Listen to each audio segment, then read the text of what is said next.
Imagine this. It's Los Angeles in 1979.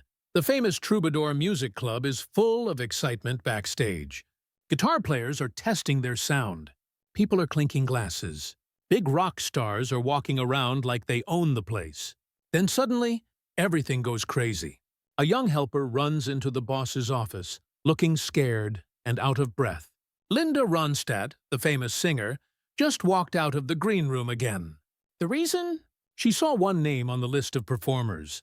Not her name, not the Eagles' name, but his name. She looked at that name once and just left. She didn't say anything or argue with anyone. She just quietly walked out, leaving everyone feeling uncomfortable and confused. For 4 whole years, nobody really knew what happened that night. And Linda? She never talked about it. She didn't fight with anyone in public or give the magazines anything to gossip about. She just did calm interviews and looked like a woman who was confident, proud, and in control. But now, after all this time, that silence has finally ended. In a rare moment, where she's being completely honest and open, Linda Ronstadt has told everyone about the 7 names she never forgave. These are the people who hurt her feelings, questioned her talent as an artist, and showed her the mean and cruel side of the music business. And that list is totally surprising. Nobody expected these names at all. These aren't silly little arguments or old rivalries that don't matter anymore. These are the real stories that shaped an entire time period in music history. It was a time when power, backstabbing, and quiet revenge all mixed together in the wild world of rock and roll. And here's the most shocking part of all. Some of those people on her list were once her closest friends and companions. The first person on the list is a drummer who became famous. He used Linda as a ladder to climb up to success. And then he stomped all over the very path that she helped him build. Do you think you know who it is? Well, think again. Don Henley, the drummer who forgot. Who gave him his start. He was a man who thought he was the most important person in the band. But he forgot about the woman who gave him his very first chance to succeed. Before the Eagles became one of the biggest rock bands in the world, Don Henley was just Linda Ronstadt's drummer and backup singer. He was the man she once helped bring into the spotlight and make famous. In the early 1970s, Linda Ronstadt was the rising star everyone was talking about. She was selling out big theaters from one side of the country to the other. Don Henley, back in those days, was just the quiet drummer playing in the background. He was quietly riding along on the wave of her success and fame. It was Linda who gave him his first real opportunity to make it big. That opportunity set everything else in motion for his career. But once the Eagles band took off and became successful, everything changed completely. Henley was no longer the humble, grateful musician she once knew and worked with. His ego and big head grew bigger and bigger, right along with the band's fame and popularity. Soon all that gratitude and thankfulness was replaced by pride and arrogance. The band that had once been the opening act for Linda was now strutting down Sunset Boulevard like they owned the entire city. Henley especially acted like he was the king of Laurel Canyon, the famous music neighborhood. He became distant, impossible to reach, and dismissive of the woman who helped put him on the map in the first place. The moment everything exploded came in 1975. Backstage at the Universal Amphitheater, Henley said something that would sting and hurt for many decades to come. He made fun of Linda's artistic choices and direction. He sneered and said in a mean way that she should just stick to singing other people's songs and leave the real songwriting to the real artists. His words weren't just rude and offensive. They erased and dismissed everything she had fought so hard for with all her heart, determination, and raw, natural talent. Linda didn't blow up or lose her temper. She didn't get into an argument with him. She simply turned around, took away his tour credentials right there on the spot, and walked away from him. No warning was given. No second chances were offered. She was done with him. Whispers and rumors spread quickly through the music industry after that. Everyone knew that Henley's ego had gotten completely out of control. Friends and people who worked with him spoke quietly about cocaine-fueled angry outbursts, selfish decisions that only benefited him, and the cutting, mean remarks he would throw around when nobody else was listening. For Linda, the deepest wound wasn't even the betrayal itself. It was the total disrespect he showed her. In private conversations with her close friends, she would later describe him with just one haunting phrase that stuck with people. A climber who lost his soul while chasing fame and fortune. But Don Henley wasn't the only person who crossed the line and went too far. Linda's next big clash and fight didn't happen quietly behind the scenes backstage. It happened live, right in front of an audience of people watching. There was a drunk frontman, a stolen microphone, and a moment of public humiliation so raw and embarrassing that she never forgot it for the rest of her life. It was the night when Jim Morrison went way too far. Jim Morrison, the night everything went wrong. It was 1968. The summer of love had come and gone, but all the chaos and craziness remained. The Doors band was unstoppable, setting every stage on fire wherever they performed. Meanwhile, Linda Ronstadt was still clawing and fighting her way up in an industry dominated and controlled by men. That particular night, at a private after-party near the famous Whiskey A Go-Go Club, music legends and misfits were all mixing together freely. No one could have predicted or guessed what would happen when Jim Morrison spotted Linda across the room. He was already several drinks deep into the night. His shirt was half unbuttoned, and he was swaggering and stumbling through the crowd of people. Right in the middle of a performance, in a haze of ego and too much alcohol, Morrison suddenly grabbed Linda and pulled her up on stage without asking. There was no warning, no permission asked, no consent given. It wasn't charming or romantic. It wasn't spontaneous or fun. It was reckless and dangerous. Then, right there in front of everyone watching, he leaned in close and tried to kiss her on the lips. Linda reacted immediately and instinctively, pulling herself away from him. Morrison lost his balance and stumbled hard into her microphone stand. He nearly took the whole setup crashing down with him. People gasped. They stared. They whispered to each other. The crowd didn't know whether they should laugh or hold their breath in shock. The moment was never caught on camera or film, but it lived on as an underground legend. The story was passed around in green rooms and whispered about on late-night radio shows for many years to come. Morrison never said he was sorry or apologized for what he did. In fact, he made things even worse. Several months later, during a radio interview, he mocked her and made fun of her. He called Linda sweet but spineless, dismissing her as harmless and completely forgettable. Linda, staying true to her character and nature, never clapped back or responded in public.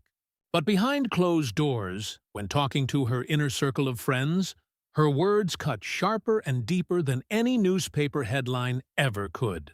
Within her close group of trusted people, she called Jim Morrison a brilliant wreck. She said he was a man who carried both genius and destruction with him wherever he went. To Linda, Jim Morrison wasn't just a wild performer who acted crazy on stage. He was the perfect example and embodiment of the toxic masculinity that tried to dominate and control every single corner of the music industry. But while Morrison's behavior left emotional scars and wounds that hurt, the next betrayal cut even deeper into her heart. It didn't come from a drunken outburst or a reckless kiss attempt. It came from a friend, someone she believed stood beside her fighting for the same cause. That was, until he turned on her when their ideals and beliefs collided with his massive ego. That man's name was Neil Young. Neil Young. When allies become enemies, it was 1976. A benefit concert for farm workers had brought together and gathered some of the biggest names in rock music. Among them were two artists known not only for their incredible voices, but also for their strong convictions and beliefs, Linda Ronstadt and Neil Young. On the surface, looking from the outside, they were allies united by purpose and passion for the same causes. But once the spotlight hit them, everything changed completely and dramatically. Backstage, before the show, tensions were simmering and building. Neil began dismissing and ignoring Linda's artistic input and ideas. He rejected her suggestions for the set list of songs they would perform. He blocked her from performing certain songs she wanted to sing. And he criticized her sound for being too commercial and mainstream. Then after the show ended, things got even worse than before. He reportedly told the press and reporters that Linda wasn't built for protest music. She wasn't cut out for it. The message he was sending couldn't have been any clearer than it was. She wasn't authentic enough or real enough for the cause they were supporting. Linda left the venue in tears, crying. It wasn't just an insult to her. It was a betrayal from someone she deeply respected and admired. It was from someone she thought shared her same values and beliefs. To be dismissed and written off as hollow and fake by a fellow activist, that wound cut deeper than any music critic's review ever could have. That night marked a major turning point for Linda and changed things forever. From that moment forward, no matter how noble the cause was or how good the reason seemed, she never shared a stage with Neil Young ever again. Not once. Behind closed doors, when talking privately, she described him as loud in message, cruel in execution. To her, his activism and fighting for causes felt hollow and empty when it was paired with that kind of arrogance and cruelty. But if that wound cut her on a personal level, the next one would completely shatter her as an artist. Because the next betrayal didn't come from backstage politics or careless words said to the press. It happened right in the middle of a studio recording session, in front of a full room of musicians watching and listening. It was a moment where Linda's confidence was stripped away and taken from her with a single chilling, cold line. When genius turns into cruelty, you get Frank Zappa. Frank Zappa. When collaboration becomes humiliation. Their meeting in 1974 carried the promise of something truly iconic and legendary. Frank Zappa was avant-garde, unpredictable, and known as the mad genius of experimental rock music. Linda Ronstadt was versatile, fearless, and vocally unstoppable with her singing abilities. On paper, looking at it from the outside, their collaboration could have redefined creative boundaries and changed music forever. Instead, it fell apart and crashed within just a few hours of starting. It all began with real promise and excitement. Linda showed genuine excitement and enthusiasm about recording one of Zappa's songs for an album. But the very moment they stepped into the recording studio together, things went completely sideways and wrong. Zappa brushed off and ignored her creative ideas with a smirk on his face. He called her sound too clean and polished. He accused her of diluting his music and watering it down. He said she was turning raw art into something that sounded like a jingle or commercial for selling cars. The tension reached its peak and exploded during a live rehearsal session. Right in the middle of the session, Zappa raised his hand up and stopped the entire band cold in their tracks. The room went completely silent. You could hear a pin drop. Then, standing in front of everyone there, he sneered and said with a mean tone, "This is what happens when you hand real music to a pop singer."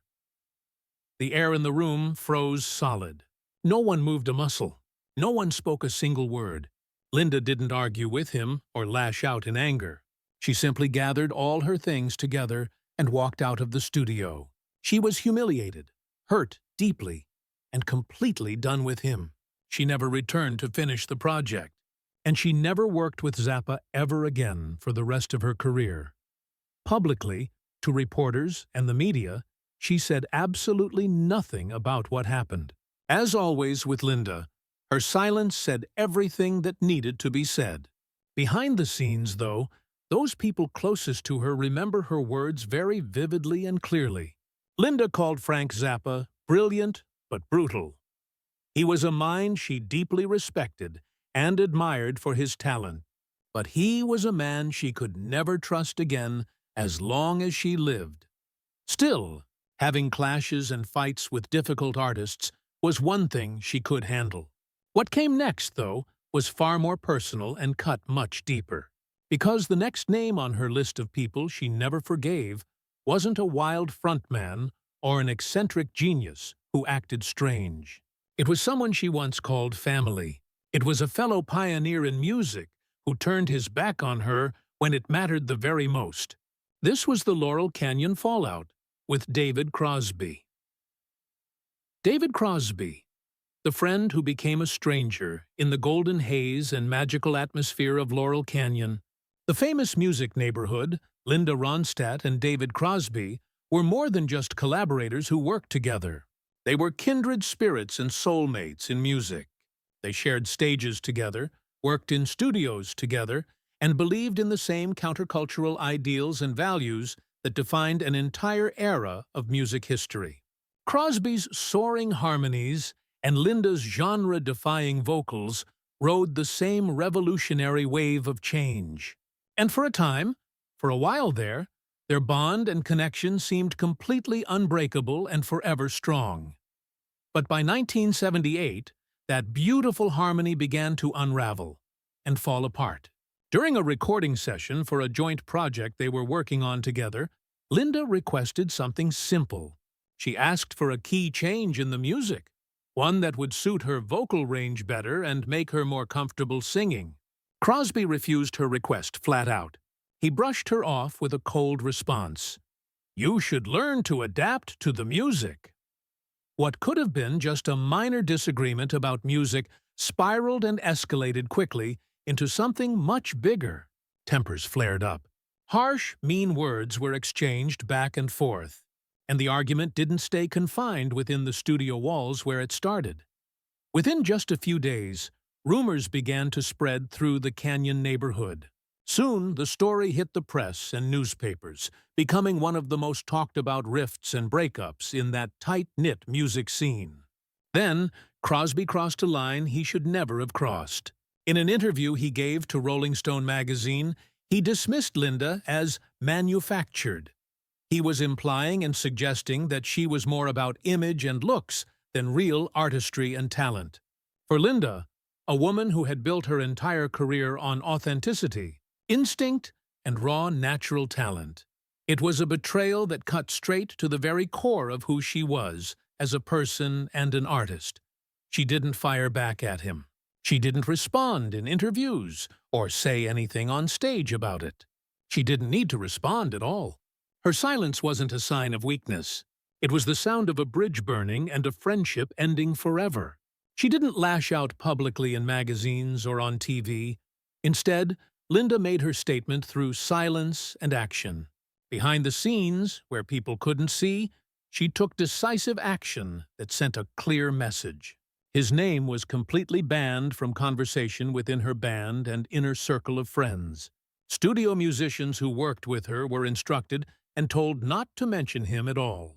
His songs were erased and removed from her tour playlists. To Linda, David Crosby no longer existed in her world anymore. In her eyes and mind, Crosby hadn't just betrayed a friendship between two people.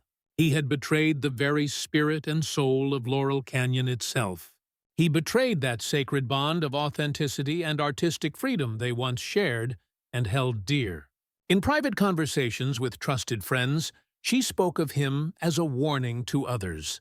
He was proof that even the brightest minds and most talented people could be swallowed whole and consumed by ego, addiction to drugs, and the corrupting influence of fame.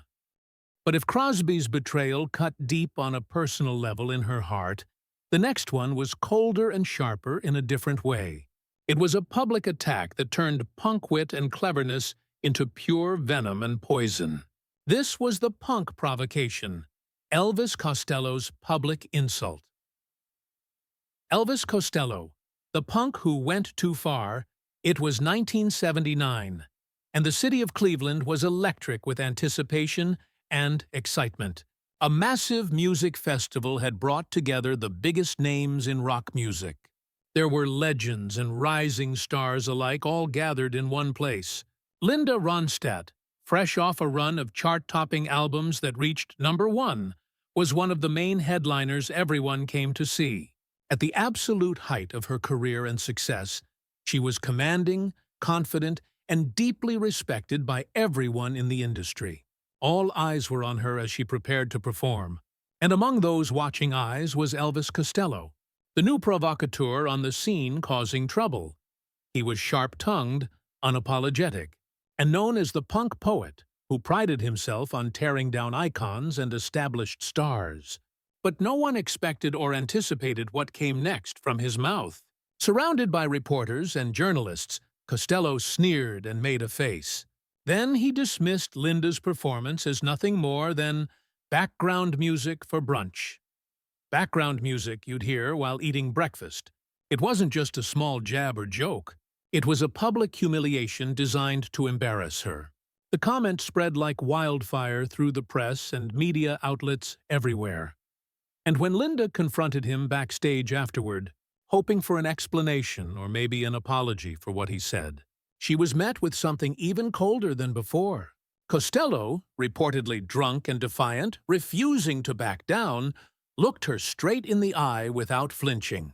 Then he threw out another cruel remark at her and walked away without showing even a trace of remorse or regret for his words. Linda never looked back at him after that moment. To her way of thinking, Elvis Costello wasn't just a rude musician with bad manners. He symbolized something much deeper and more troubling.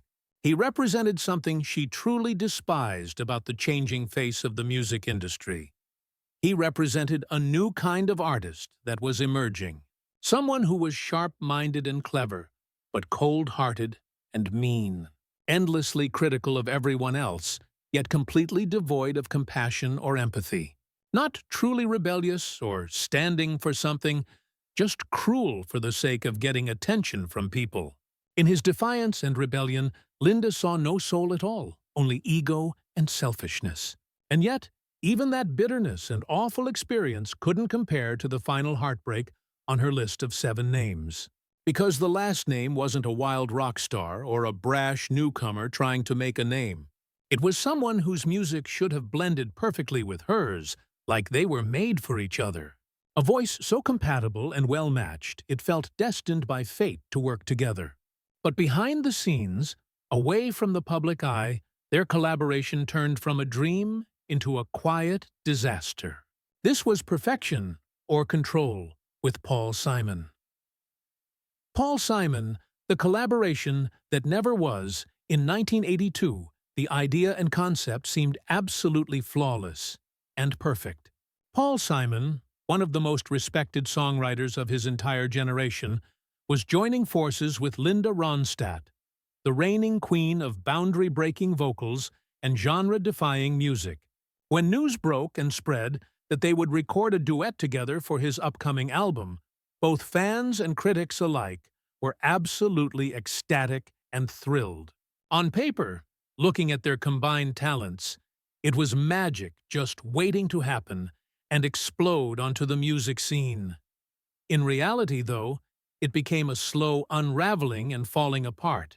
From the very first rehearsal they had together, the chemistry was off and wrong. Something just wasn't clicking between them. Simon scrutinized and examined every single note she sang. He stopped takes and recordings to correct phrasing that didn't even need correcting in the first place. He rewrote entire sections of the song without telling her first or asking her opinion. He offered suggestions that felt more like veiled criticisms hidden as helpful advice. Those who knew Linda personally later said she described the entire experience in one painful sentence that captured everything. It felt like being scolded by a school principal for doing something wrong. Every note she sang was dissected and picked apart, not appreciated or celebrated. Every take they recorded met with correction and criticism, not collaboration and partnership. Whatever spark they might have shared together initially was smothered and suffocated under layers of ego and the need for control. The chemistry never clicked or worked out. The song was left unfinished, incomplete, shelved away in a vault, and forgotten about. It was never released to the public, and never spoken of again by either of them. But for Linda, the wound and hurt went far deeper than just losing a recording or missing out on one song. It wasn't about one song not being finished. It was about dignity and being treated with respect. It was about being treated as less than the artist she truly was and had worked so hard to become. A voice like hers, with all that talent and power, deserved partnership and equality. Instead, she found herself standing across from someone who acted like a dictator giving orders. From that moment forward, Linda made herself a quiet vow and promise. She would never record with Paul Simon ever again for the rest of her life. And with that final fracture and breaking point, the silence surrounding Linda Ronstadt's greatest betrayals and hurts began to unravel and come undone. 7 musicians she worked with, 7 scars left on her heart, all hidden beneath decades of grace, poise, and dignity, hidden until now, until this very moment. Because behind every harmony and beautiful song lies a story that no one hears or knows about until someone finally decides to tell it and speak their truth. So why did she stay silent for all these years? Why didn't she speak up before now? The answer is simple and straightforward.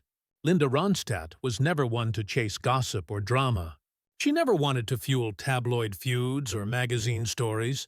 For decades upon decades, she let her voice and her music do all the talking for her. But these revelations and stories she's sharing now, they aren't about revenge or getting back at anyone. They're about truth and what really happened. Linda built her legacy and reputation not just on extraordinary talent and an amazing voice. She built it on endurance and strength. She survived massive egos, terrible betrayals, and an industry that often showed absolutely no mercy to women trying to succeed. And in breaking her silence now, after all this time, she isn't tearing anyone down or trying to destroy their reputations. She's revealing and showing the cost, the price she paid for staying strong in a world that rarely allows women to be both brilliant and unapologetic at the same time. Because sometimes, the greatest power a person has doesn't lie in the songs we sing or the music we create. Sometimes it lies in the silence we finally choose to break when the time is right. Which story shocked and surprised you the most out of all 7? And do you think Linda was right to stay silent for all those years? Or should she have spoken up sooner? Let us know what you think in the comments section below. And don't forget to hit that like button and subscribe to our channel for more stories. We'll see you next time with another incredible tale to tell.